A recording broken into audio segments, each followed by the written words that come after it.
All right, good afternoon. Welcome back here to Trader Minute. Great to have you aboard. This morning, we talked when the market, took this dip, took this drop right here. We talked about how, yes, that's a little bit different than, what we have seen in the market. But the reality is the moves weren't happening outside this average true range. And we saw the bottoming volume come in. And, to go and short something on that, in terms of the market itself, just as, not going with path of least resistance. And, here today, watching a lot of the stocks kind of trade, most of them are within their average true range and, not breaking up or breaking down, here in any way or changing their mode, right? We do see a big move in Tesla here today off of yesterday's reversal. But things like FedEx, it's been up a little, down a little. Really just not going anywhere. And, the market itself, the SPY is dead flat, right? So it is yes, a little bit more movement intraday than what we have been seeing. There's a 20-point move from top to bottom here today, 21 points, which is a little larger than what we've been seeing. But that's not that's nothing to really write home about at all in terms of the market. As far as the internals go, the MarketVibe sits at 7 right here, so it's ticked down a little bit. But all it's done is trim off its overbought condition. It's been such a slow drop down that it doesn't change the reading. It just works off the overbought. It's still bullish. When the bears take control or when they grab control, generally there's going to be a 3 to 4 point drop in the MarketVibe on the day that they do. And we're not seeing that, or over the course of even 2 days.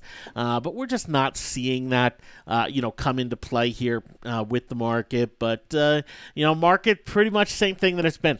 Pretty much same thing that it's been. It doesn't mean everything's buyable. This is not a market where you can just go buy anything and, your options are going to go up. It absolutely is not that type of market because most stocks are pretty much where they've been over the last 2 weeks. That's where the majority of stocks are. And so it's, it's one that it'll break from this level. To stay at this level, market will not. It will have some big moves off of this level.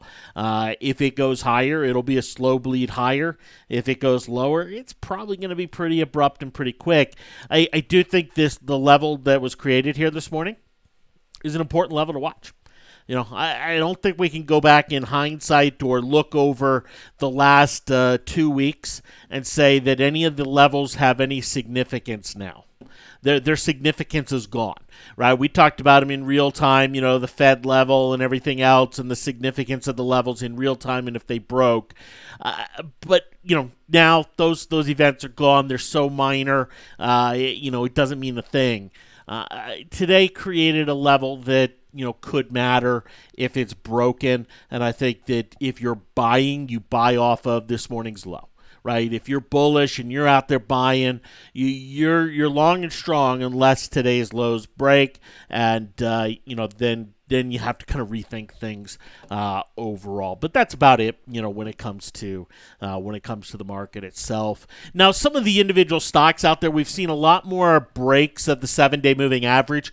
We talked about Pepsi earlier today. And, Pepsi's one that potentially could set a bearish Katie signal. Where it sits right now, the 3 is not crossing below the 7 here just yet. There's about a 5-cent differential. So it's not technically a bearish Katie trigger. But you also see the volumes here today. Just not a whole lot, right? Nothing too earth-shattering there, with Pepsi. But is breaking the lows from, this would be a new closing low for Pepsi since the big gap up. And path of least resistance is definitely on the downside. This is one that I'm looking at for an entry and can use today's high as a stopping point. It sets up very nicely from a risk-reward standpoint. Have the indicators starting to kind of roll over a little bit, have the gap to fill, have a high from today that I can use and go after and and jump in.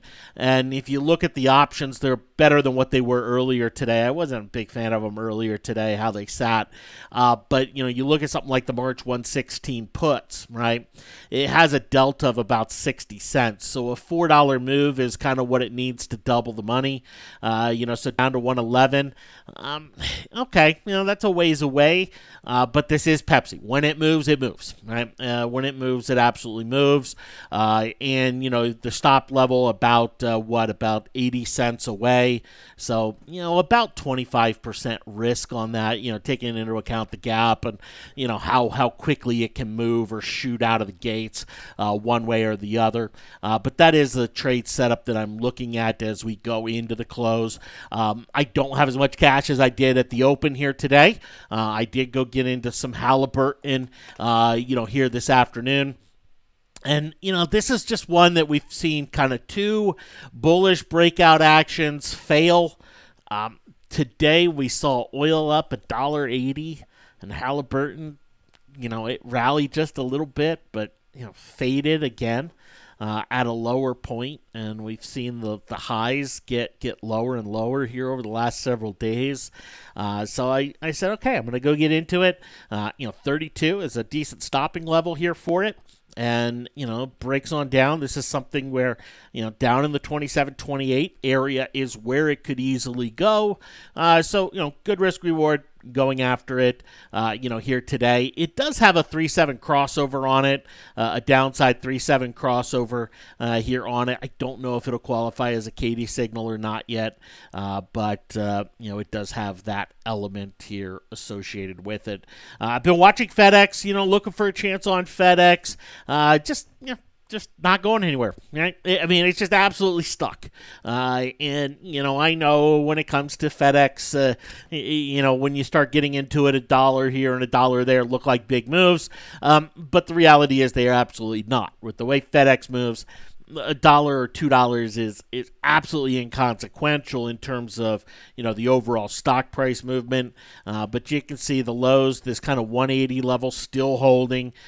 We saw it break briefly this morning, but continues to hold 180, continues to struggle to get above 183, and continues to be just stuck right in that range here. Does FedEx, and will it break out of that? Yeah, absolutely. When it does, I'll look to take advantage of it. Take advantage of it there. UPS has kind of been drifting to the upside a little bit more, right? Than FedEx. So, it's one where, this type of chart right here, if it's able to break a little bit higher, we could be talking about UPS in the 114, 116 area. So I do need to wait for confirmation when it comes to, looking to jump back into, into FedEx. As far as, some of the things on the upside out there, we talked about Twilio yesterday and a little bit of pullback. This is just one that, hey, to stop on today's lows and go, play the trend. It is, continues to just be a monster. Continues to just kind of push into new highs. It's one where you can make a really solid fundamental argument on, but it's also one, if the market does break down, it's going down $20, right? It will have a 20 to 25 point sell. This will be the kind of stock that investors are going to be forced to jump out of, not on the first day of a sell-off, but on the second and third day of a sell-off. They would definitely be forced to do that. Rio Tinto, this has been a stock just blitzed higher. We talked about, like NGLOY in this whole group, and, we talked about them as they broke out here in January, and, they're hitting new highs here again today. Rio was downgraded by Goldman Sachs today to hold. And they basically said, look, valuations are just getting ahead of itself. It was one thing to talk about Rio and, a really nice picture back here, but 20% higher. The valuation is dramatically different when it comes down to it. We saw them do that with BHP back here around 50. We're seeing them do that with Rio around 50. Obviously, with BHP, it's rallied another 10% since they took off their upgrade. But, we do see Goldman kind of, warning of the valuations within this group. It's a monster breakout within this group. And I know on the daily charts it looks it looks, overextended, and it absolutely is on a technical basis. But when you break it down from a weekly chart, something like a BHP has been stuck in a range now for an entire year, and finally getting that breakout move. Now, when you look at percentage movements on the breakouts for these types of stocks, BHP is very long in the tooth in terms of their historical norms. Their historical norm would be to go into a consolidation phase somewhere in this price level here, and so. Not one. I think it's one where if you're not in, an NGLOY or a BHP or a Rio, tough to go get into it. As they're more likely to go into consolidation. But generally the first tick into consolidation has a decent sell day associated here to it, and then some sort of snapback to the high. So 1 or 2 days worth of sell could definitely create a buy opportunity there for it. Things like Alcoa just kind of keep on grinding. Just slow, steady. U.S. Steel. This is one I mentioned this morning, and I was looking up for the upside. Had a nice candle on it early today, and it's one of the reasons why candlestick analysis early in the day is pretty meaningless, because it's very different, here into the close, here into the afternoon. The buyers have stepped away, and, doesn't look like it has that oomph to carry on higher. I think this is one of those stocks where if it gaps up tomorrow, you can use today's close price, buy it off of that, and look for that kind of surge up to 25, 25 and a half, 26. And that's something I'll be looking for, provided I don't go put my cash into Pepsi or FedEx or something else, out there. But, U.S. Steel is an interesting one. Now, you've heard me talk about U.S. Steel and Halliburton before, right? How they're highly correlated. The stocks tend to go in the same direction. And they have for many, many years. So you hear me talking kind of a little more bullish side on U.S. Steel, a little more bearish side on Halliburton. Yeah, that doesn't quite match, does it? But we do have some kind of interesting chart dynamics, forming and shaping up there with them. TLT bonds breaking down here today. There's a pretty sizable move down. And, it corresponds to the move down in the dollar yesterday. We saw, the dollar have one of its worst days yesterday in a while. So, TLT following suit here today with bonds pushing on lower. Very interesting, especially as, Fed Chairman Powell in front of Congress here today, didn't really have a lot of new to say. Didn't have a lot of anything too different here to say. Is this due to some of the economic data? Is this just due to some of the bond auctions that's been going on? That's one of the things that's been happening, but does mean the back end of the curve is on the rise, and is a general positive for something like Bank of America. And you see Bank of America pushing on up. And this thing just screams of 30 coming into play, and probably 30.25. I looked at some of the option pricing on it, and it's not too bad. But this is just one that if you kind of just take all the noise and put all the noise away, and you look at what bonds are doing, you look at what Bank of America's doing. The